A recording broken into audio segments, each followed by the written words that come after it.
Shalom et bien-aimés dans les Seigneurs, que la paix de Christ soit avec vous. Soyez bénis abondamment au nom de notre Seigneur et Sauveur Jésus-Christ. Bien-aimé, je suis venu te dire que quels que soient les problèmes, quelle que soit la situation, quels que soient les cas, quelle que soit la grandeur de la chose que tu vis, ne soyez pas paniqués, ne soyez jamais paniqués. Essaye de contenir la situation. Ne soyez pas éparpillés, ne soyez pas ébranlés, car le diable cherche le moment où tu es paniqué, que tu es éparpillé, que tu es bouleversé, pour qu'il cherche à mettre en musique son plan. La Bible nous dit, dans les livres de Juges, chapitre 11, vous lisez tous les chapitres jusqu'au 12e, du chapitre 11 jusqu'au 12, vous allez lire l'histoire d'un homme, comme la Bible les qualifie, les nomme, un vaillant héros. Il s'appelait Jephthé. Cet homme, la Bible nous raconte, il était né d'une prostituée. Il avait ses demi-frères qui étaient nés du mariage légitime, qui sont issus du mariage légitime. Et ses frères ont rejeté et ont refusé de lui donner sa part d'héritage, au motif qu'il n'est pas né d'une femme légitime. Ils l'ont chassé, ils l'ont humilié, ils l'ont rejeté, ils l'ont dénigré, ils l'ont injurié. L'homme a été chassé de la maison de son père. Il est parti ailleurs, il est parti faire sa vie ailleurs. Mais chose étonnante, un jour la guerre s'éclata dans leur territoire. Maintenant, ils ont parcouru, ils ont cherché, ils ont tout fait. Mais la guerre était toujours ride. Il aurait fallu une personne, un guerrier, pour qu'il mette fin à cette guerre, qui pourrait mieux combattre les fils d'Atmon. Parce que tous les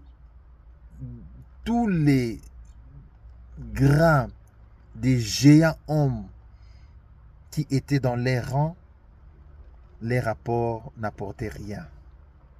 Ils enregistraient toujours des défaites. Laisse-moi te dire, ce que tu vis là, ton Dieu n'a pas encore dit son dernier mot. Ton Dieu n'a encore rien validé. Maintenant, ces gens-là, ils étaient obligés de chercher là où ces messieurs habitaient, là où il menait sa petite vie. Ils ont localisé les lieux où il habitait.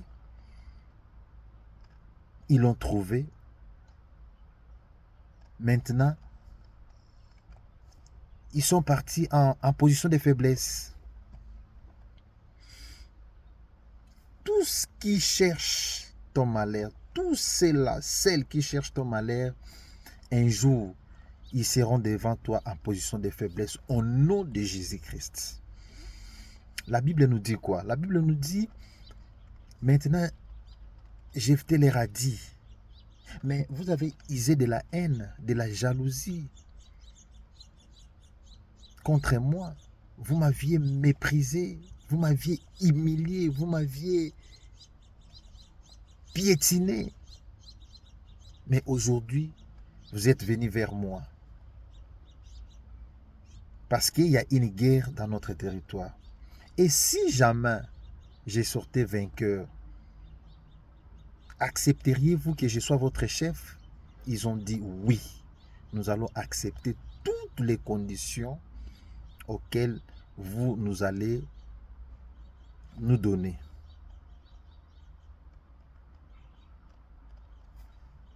Ils n'avaient pas de choix. Les mêmes gens qui l'ont humilié, maintenant, ils sont devenus les agents de marketing de ces messieurs-là qui a été chassé, dit Jephthé. Laisse-moi te dire, tes adversaires, tout le plan qui conspire contre toi, demain, ils deviendront tes agents marketeurs. Ils vont faire le marketing pour toi. C'est pour cela que je te dis, devant des situations pareilles, reste calme.